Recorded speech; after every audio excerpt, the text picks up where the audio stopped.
જે આપ પત્રકાર મિત્રો જાણો છો કે થરાદ વિભાગમાં અને થરાદમાં ખાસ કરીને વાવ, થરાદ, સુઈગામ, માવસરી, લાખણી આ બધા વિસ્તારમાં હમણાં લકી ડ્રોનો રાફડો ફાટી નીકળ્યો છે અને આ લકી ડ્રો ગેરકાયદેસર હોય છે અને આ બાબતે અમારા જિલ્લા પોલીસ વડા અક્ષયરાજ સાહેબે પણ સૂચનાઓ કરેલી છે। તેઓના માર્ગદર્શન પ્રમાણે અમે કાર્યવાહી કરી રહ્યા છીએ અને આ લકી ડ્રો જે ચલાવે છે એ લકી ડ્રોના જે લોકો છે તેના વિરુદ્ધ ગઈકાલે અમે જાતેથી ફરિયાદી બની અને એના વિરુદ્ધ ગુનો રજીસ્ટર પણ કરવામાં આવેલા છે। લકી ડ્રોમાં એક અશોક માળી કરીને છે તેના વિરુદ્ધ ગુનો દાખલ કરવામાં આવેલો છે।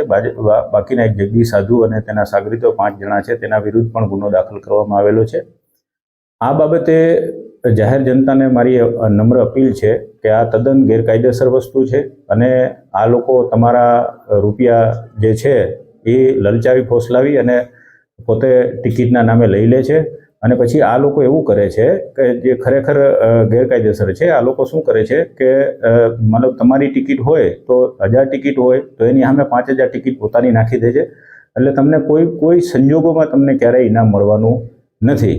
અને આવું પણ અમને જાણવા મળેલું છે કે લોકો પોતાના બૈરાના ઘરણા વેચીને 10-10 હજારની ટિકિટો લે છે।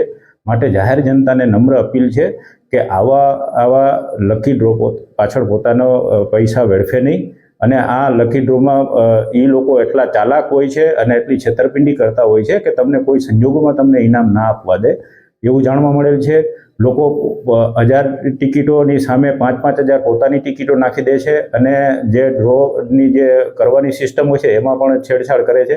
એટલે લોકોને ખાસ અપીલ છે કે તમારા કિંમતી રૂપિયા તમે આની પાછળ બરબાદ નહીં કરો અને તમે મહેનત કરો અને મહેનતની કમાણીના તમારા પૈસા બરબાદ થઈ જશે। પ્લસ અમે આવા જે ડ્રો કરવાવાળા વ્યક્તિઓ છે એની વિરુદ્ધ પણ કાયદેસર પગલાં લેવાના છીએ જેથી કરીને ભવિષ્યમાં એવું પણ બની શકે કે તમારા જે રોકેલા નાણાં છે એનો ડ્રો થાય જ નહીં કારણ કે અમે એને ડ્રો પહેલાં જ એની વિરુદ્ધ એક્શન લેવાના છીએ।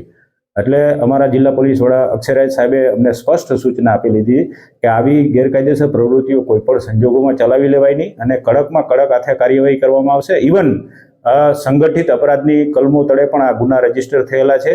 એટલે આમાં જેટલા હશે જે એજન્ટો હશે નાનામાં છેવાડાના એજન્ટ સુધી અમે જશું અને એની વિરુદ્ધ કડક પગલાં લેશું અને પાછા પણ અમે કરવાનું વિચારી રહ્યા છીએ કારણ કે આ તો ખૂબ થાય છે અને કરોડો રૂપિયાના લોકોના કરોડો રૂપિયા પોતે આવી રીતે અનાથ બાળકોના નામે અને ગૌચારાના નામે પોતે લઈ જાય છે।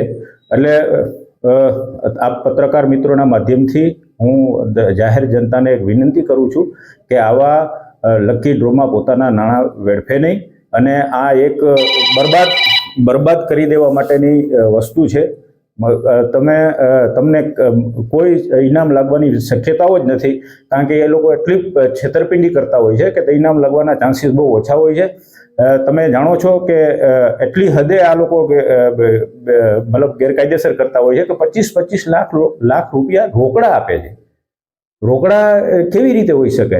એટલે આના વિરુદ્ધ બહુ કડક એક્શન લેવામાં આવશે અને નજીકના દિવસોમાં બનાસકાંઠામાં જેટલા પણ આવા ગેરકાયદેસર લકી ડ્રો કરતા હશે એના વિરુદ્ધ કડકમાં કડક પગલાં લેવામાં આવશે અને પાછા સુધીના પણ પગલાં લેવામાં આવશે। લોકોએ જેને ટિકિટ ખરીદી લીધેલી હશે તેના પાછા નાણાં મેળવી શકે છે।